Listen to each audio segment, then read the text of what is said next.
सर्वांना जय भीम. सवय नाही वाटतं. सर्वांना जय भीम.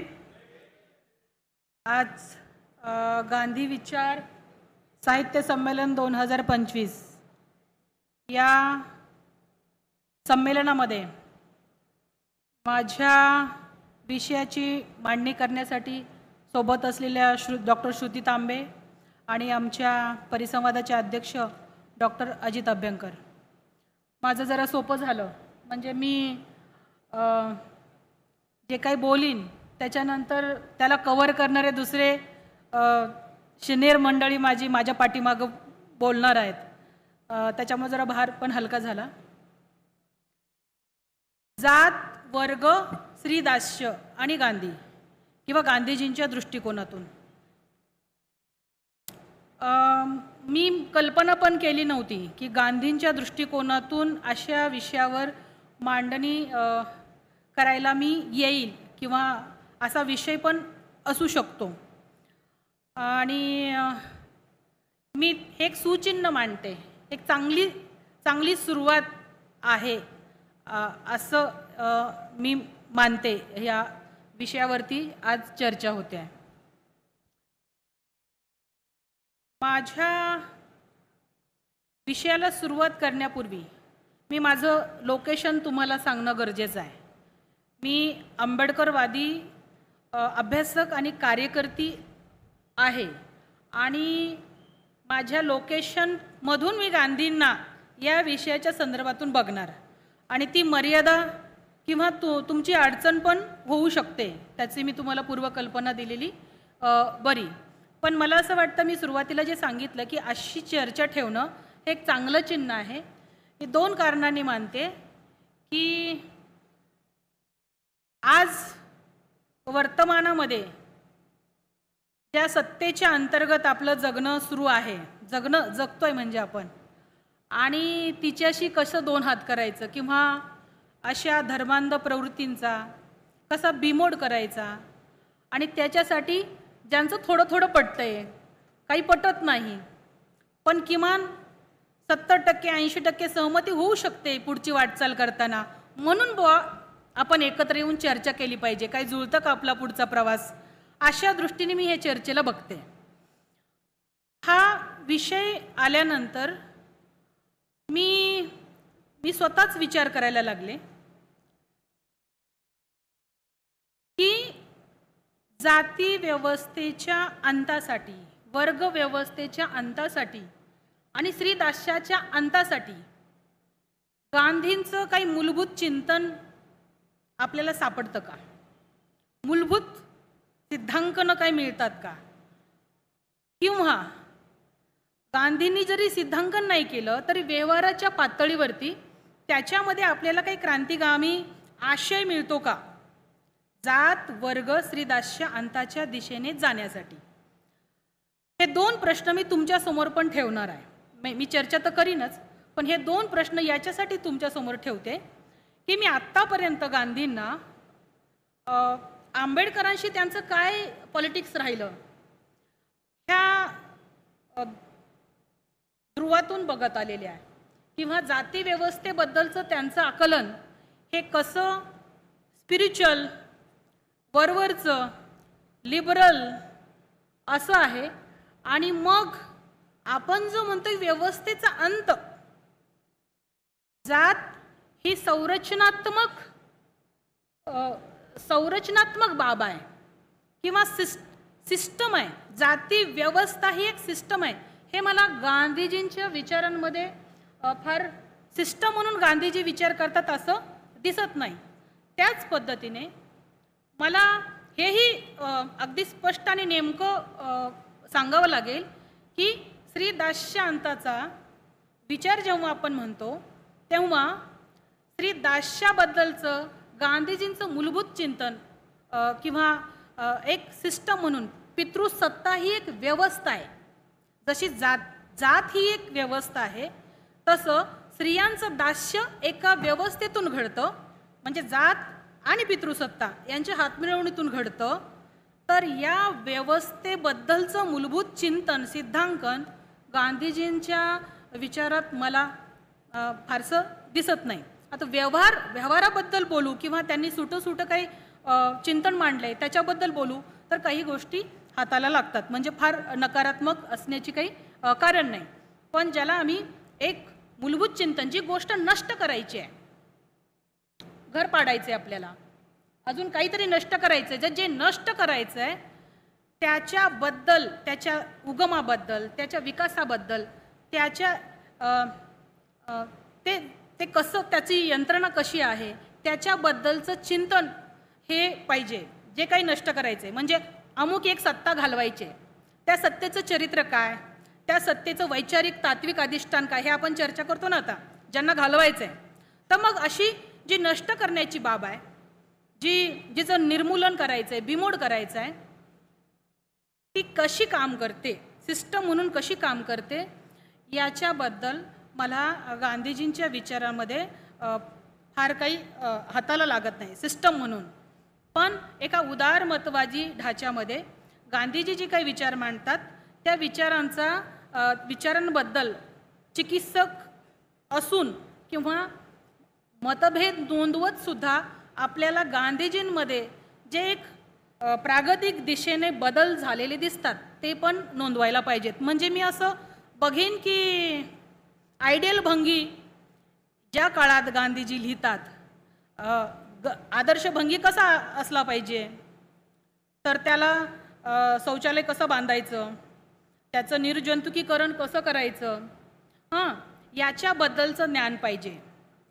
किंवा मलमूत्राची दुर्गंधी कशी घालवायची त्याच्याबद्दलचं भंग्याला ज्ञान पाहिजे, असं गांधीजी अगदी सुरुवातीच्या काळामध्ये लिहितात, ज्या काळामध्ये ते मानत होते की जात ही बाब विलेज रिपब्लिकचा गाभा आहे, ग्राम स्वराज्याचा गाभा आहे जात म्हणजे, आणि ते उत्पादनाचं युनिट आहे. आणि म्हणून स्वयंपूर्ण खेडं जे आहे ते जातीचे जे व्यवसाय आहेत, जातीने दिलेले व्यवसाय, त्यांनी खेडं काय होतं, स्वयंपूर्ण होतं. हा गांधीजींचा सुरुवातीचा जो अगदी प्राथमिक टप्प्यामधला जो विचार आहे की जात आवश्यक आहे, कारण तो ग्राम स्वराज्याचा गाभा आहे, कारण ती कामाची वाटणी आहे. आणि मग गांधीजी म्हणतात की कामाची वाटणी तर सगळे कामं सारखे, म्हणजे ब्राह्मणाचं काम जे आहे टीचिंगचं किंवा भंग्याचं स्वच्छतेचं, ते दोन्ही कामाचा दर्जा एक, असं गांधीजींचं मत आहे. दोन्ही कामं ईश्वराच्या दृष्टीने समान आहेत आणि दोघांचं मूल्य समान आहे. तर म्हणजे जात हे कामासाठी आवश्यक आहे, केवळ कामाच्या डिव्हिजनसाठी आवश्यक आहे. आणि कामं जी आहेत ती देवाच्या समोर सगळी सारखी कामं आहेत, भंग्याचं काय किंवा ब्राह्मणाचं काय, एकच त्याला दर्जा, हे गांधीजींचं मत आहे. पण आयडियल भंगी जेव्हा ते लिहितात, आणि पुन्हा मला जात मान्य नाही पण वर्णव्यवस्था मात्र मान्य आहे, जाती नष्ट करून आपण त्याचं 4 वर्णामध्ये विभाजन करू शकतो, हा गांधीजींचा पुढचा विचार. आणि अगदी 47ला गांधीजी म्हणतात की जात गेलीच पाहिजे, किंवा 35 नंतरचं त्यांचं अंडरस्टँडिंग जर बघितलं आपण तर जात गेली पाहिजे म्हणतात. तर म्हणून मी जे म्हटलं की मूलभूत सिद्धांकन जरी मिळत नसलं तर गांधीजींचा एक बदलता प्रवास जो प्रागतिक दिशेने जातो, त्याचं एक मॅपिंग प्रामाणिकपणे व्हायला पाहिजे, असं माझ्यासारख्या आंबेडकरवादी व्यक्तीला, अभ्यासकाला वाटतं. हा एक भाग झाला. पण जाती व्यवस्था नष्ट करायची असेल तर गांधीजींचं चिंतन, गांधीजींचे तुरळक तुटक विचार, किंवा फक्त अस्पृश्यतेच्या बद्दल जास्त त्यांनी जो जोर दिला, म्हणजे अजिबात शंका नाही की ते अस्पृश्यतेच्या विरोधातच होते. पण जेव्हा बाबासाहेबांनी मंदिर प्रवेशाची चळवळ सोडली आणि गांधीजी मंदिर प्रवेशाकडे आपल्याला दिसतं की जोर देताना दिसतात, बाबासाहेबांनी सांगितलं की आता आम्हाला मंदिर प्रवेशाची गरज नाही. म्हणजे तीच बाब आपल्याला अलीकडे सुद्धा असं दिसतं की अस्पृश्यता न पाळणं, अस्पृश्यांना किचनमध्ये येऊ देणं, अस्पृश्यांना सोबत जेवायला घेणं, म्हणजे आम्ही आता जातीतून मुक्त झालो, असा एक समज, अशी एक धारणा गांधींना मांडणाऱ्या मोठ्या मोठ्या चिंतकांमध्ये दिसते. मी शशी थरूर यांचं मुद्दामून नाव घेणार आहे. शशी थरूर यांनी एक अभ्यासाचं रेफरन्स देऊन सांगितलं की आज पण 23%, 27% अशी काहीतरी त्यांनी आकडेवारी दिली की 27% लोक हे आपल्या किचनमध्ये आपण त्यांना एंटर होऊ देत नाही, उच्च जातीय मंडळी. अस्पृश्यांना आपल्या किचनमध्ये प्रवेशित होऊ देत नाहीत. आणखीन काहीतरी टक्केवारी देऊन, मला तर टक्केवारी आठवत नाही आहे, तर ते 5-6 वर्षाचा डिबेट झाला तो. त्यांनी म्हटलं की ते सोबत घेत नाहीत अस्पृश्यांना जेवायला. आणि त्या शशी थरूर यांच्या मांडणीवर सोशल मीडियामध्ये तेजस्विनी थबाने नावाच्या एका PGच्या विद्यार्थिनीने एक प्रतिक्रिया नोंदवली, मिस्टर थरूर, आम्हाला तुमच्या किचनमध्ये यायला अजिबात रस नाही, आम्हाला तुमच्या सोबत जेवायला अजिबात रस नाही, आम्हाला या देशाच्या साधन संपत्तीमध्ये वाटा पाहिजे आहे, इथल्या शासन प्रशासनामध्ये आम्हाला आमची भागीदारी पाहिजे आहे. तर जाती व्यवस्थेचा अंत करायचं जेव्हा आपण म्हणतो तेव्हा अस्पृश्यता न पाळणं हा खूप अगदी ज्याला सुरुवातीचा बिंदू झाला. माणसाला माणूस मानणं हा एक सुरुवातीचा बिंदू झाला. आणि मग माणूस आहोत तर मंदिरात प्रवेश द्या, माणूस आहोत तर आम्हाला सार्वजनिक पाणवठ्यावर पाणी भरू द्या, हे प्राथमिक टप्प्यावरचं जातीभेदाचा विरोध करण्याचं एक आपण कृती कार्यक्रम म्हणू, तो गांधींनी प्रामाणिकपणे राबवला. हे मान्य, म्हणजे सावरकरांच्या पुढचा तो होता, हे तर निश्चित मान्य. गांधीजींनी अस्पृश्यता निवारणाचं जे अस्पृश्यता केंद्री जे काही काम सुरू केलं किंवा जे उपक्रम केले ते काही हिंदूंची संख्या वाढावी आणि मुसलमानांना ठस्सल द्यावी ह्या हेतूनी नाही केलं. जे सावरकरांनी त्या दृष्टीनेच अस्पृश्यता निवारणाचा उपक्रम हाती घेतला होता. तर त्याच्यामुळं मी असं बघते की गांधीजींचा उपक्रम सावरकरांच्या पुढचा, ज्याला गुणात्मकदृष्ट्या पुढच्या टप्प्यावरचा आणि निश्चित अधिक प्रागतिक होता, हे मान्य करावं लागेल. पण त्याच्या पलीकडचं ज्याला आपण जातीचा अंत म्हणतो, तेव्हा जाती व्यवस्थेची लक्षणं जी अभ्यासक सांगतात, जातवार वस्त्या असतात, जातवार व्यवसाय असतात, जातीत लग्न करावं लागतं वगैरे वगैरे, बेटीबंदी, लोटीबंदी वगैरे वगैरे. जातीचं महत्त्वाचं लक्षण,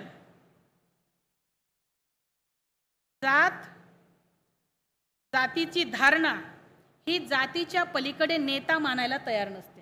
ही सगळ्यात म्हणजे दुर्लक्षित असलेलं लक्षण जाती व्यवस्थेचं. माझ्याच जातीचा नेता मी मानणार किंवा त्यालाच निवडून देणार. आणि सगळ्यात पुढचं काय, मी वरचा मानू शकतो कदाचित नेता, आयडियल व्यक्ती, वरच्या जातीच्या व्यक्तीला आदर्श मानू शकतो, नेता मानू शकतो, पण खालच्या तळातल्या व्यक्तीला आम्ही नेता मानणार नाही. जरी तो काही आपल्या मुक्तीचं काही विचार मांडत असेल किंवा आपल्याला पुढे घेऊन जाण्याच्या दृष्टीने काही कृती कार्यक्रम आखत असेल, तर जाती व्यवस्था आपल्या आड येते. म्हणजे खालच्या जातीचा नेता मानणार नाही, हे जाती व्यवस्थेचं एक दुर्लक्षित लक्षण आहे. जात घालवायची तर आपण जे प्रयत्न सुरू म्हणजे अगदी ज्योतिबांच्या काळापासून सुद्धा म्हणू, माझा वेळ पण सांगा. ठीक हां, हो हो हां. तर आपल्याला असं दिसतं की जातीदत्त कामाला एक आव्हान आपण देत आलेलो आहोत. तो एक हिस्टॉरिकल भाग आहे, सगळ्या ह्याच्यामध्ये मी जाणार नाही. पण आता दिसतं की जातीची कामं लादली जाऊ शकत नाहीत. पण अटळता म्हणून मग आपल्याला दिसतं की महानगरपालिकेमध्ये झाडू कोण मारतं, त्या गटारीचं मुख्य जे मेन हॉल आहे त्याच्यामध्ये कोण उतरतं, साफसफाईच्या कामामध्ये आणखीन खालच्या ज्याला कलंकित कामं मांडलेली आहेत, ज्याला खालची कामं मांडलेली आहेत, ते कोण करतं. तर आपण दिसतं की अटळता म्हणून सुद्धा आपल्याला खालच्या जातीची मंडळी या कामामध्ये दिसतात. जातवार वस्त्या आहेत का, आपण म्हणू नाही, आता काही तसं नाही, तुम्ही आमच्या कोथरूडात येऊ शकता बरे, हो.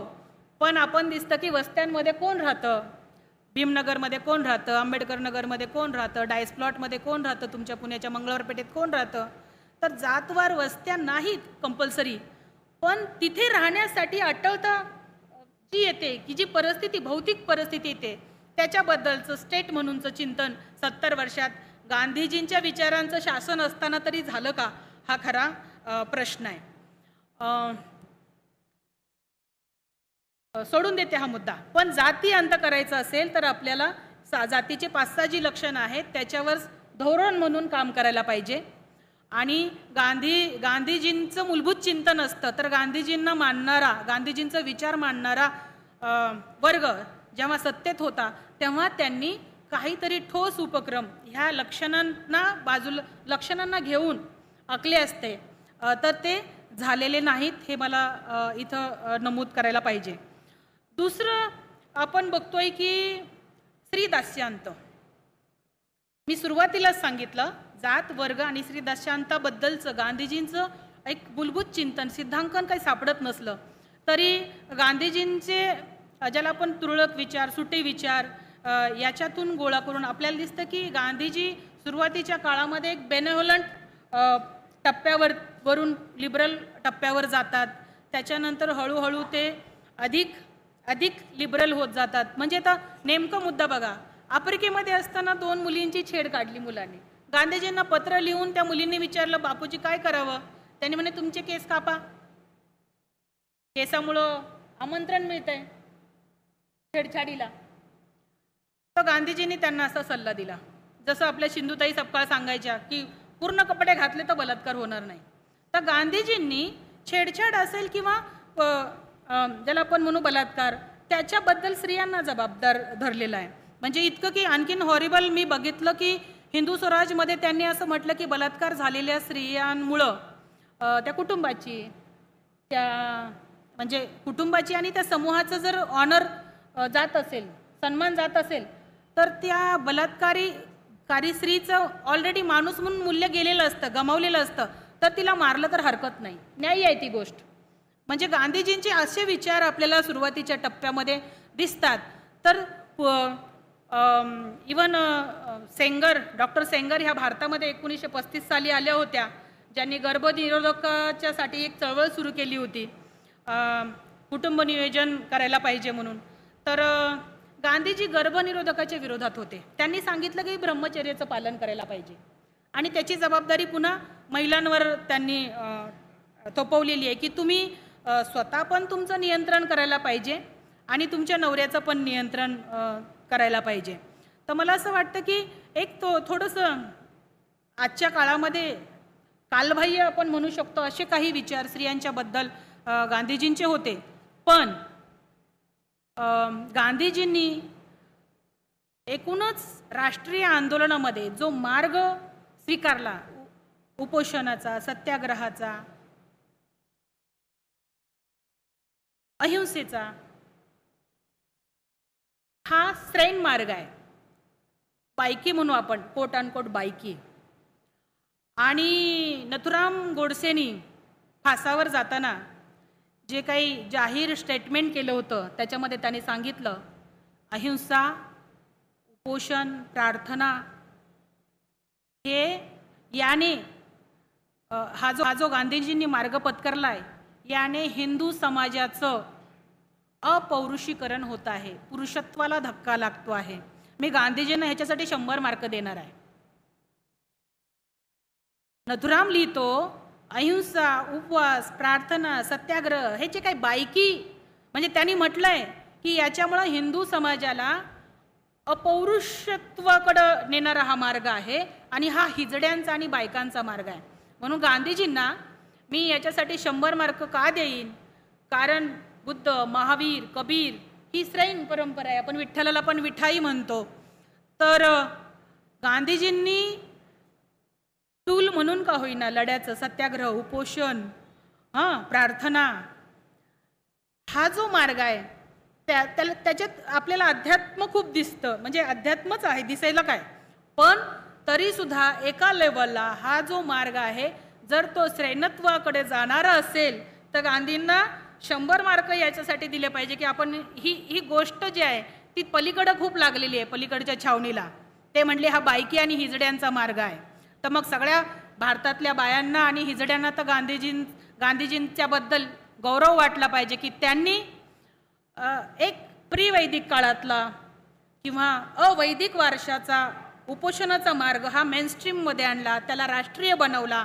म्हणजे हे माझं मत नाही, एका अभ्यासकांनी म्हटलं की बायका जास्त उपवास करतात है ना. म्हणजे तुमचं सगळ्यांचं तेच हे असेल की प्रीवैदिक काळातला अवैदिक असा उपोषणाचा मार्ग त्यांनी राष्ट्रीय पातळीवरती आणला आणि जे श्रेण रूप त्याला दिलं. त्याच्यामुळं 2 गोष्टी घडल्या. एक म्हणजे पहिल्या टप्प्यावर स्त्री प्रश्नांबद्दलचा विचार करताना स्त्रिया ह्या फक्त घेणाऱ्या, बदलाचे फायदे घेणाऱ्या, आश्रित असा एक टप्पा होता की कुणीतरी त्यांना सती बनण्यापासून वाचवावं, कुणीतरी त्यांना शिक्षणाचा अधिकार द्यावा.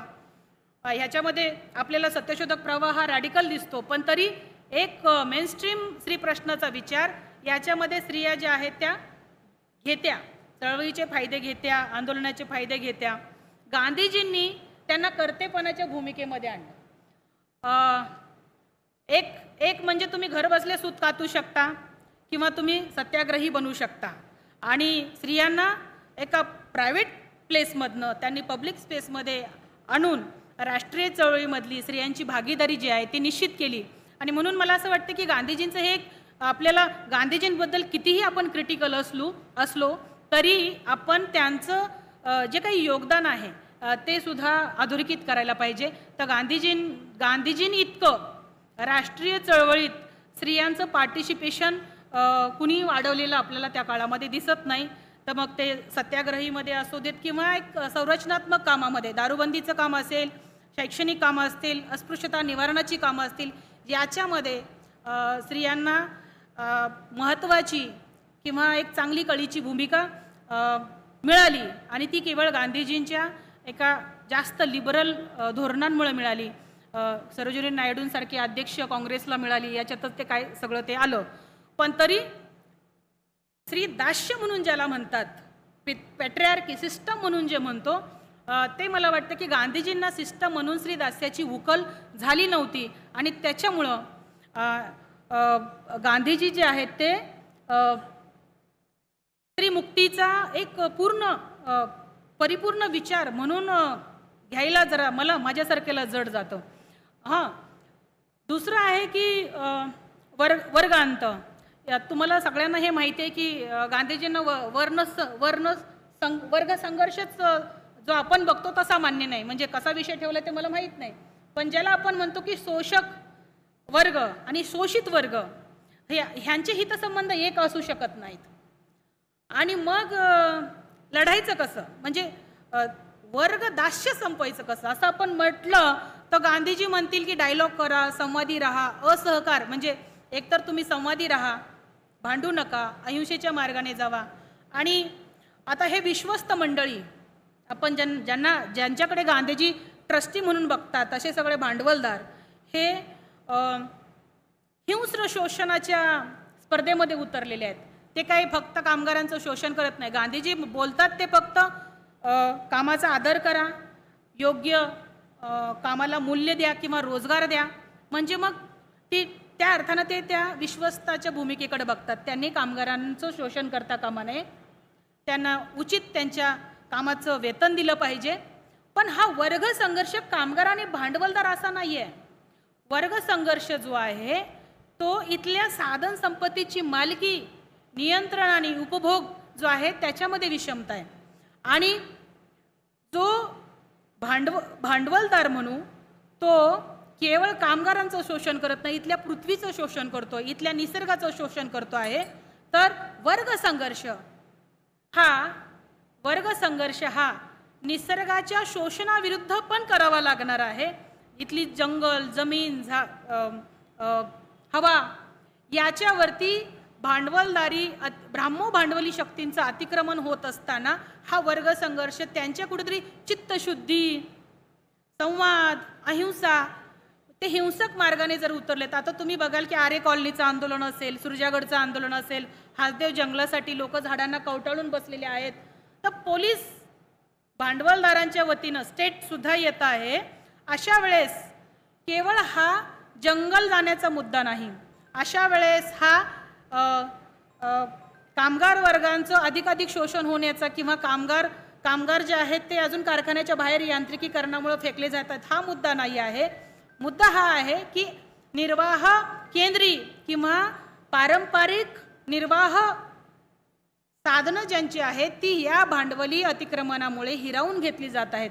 जंगलावरती डिपेंड असणाऱ्या सगळ्या समूहांचं जगणं किंवा कुठल्या पण पारंपरिक साधनांवरती, म्हणजे आता जे आपण बघतो की समुद्रामध्ये यांत्रिक बोटी, महाकाय बोटी येत आहेत, तर मच्छीमारांचं जगणं मुश्किल होत आहे. तर आपण याही दृष्टीने बघितलं त्यांच्याशी डायलॉग कसा करायचा. बंदुका घेऊनच येऊ लागले ते लोक. जंगल तोडू नका म्हणून झाडाला कवटाळू लागलं तर ते पोलिस येत आहेत बंदुका घेऊन.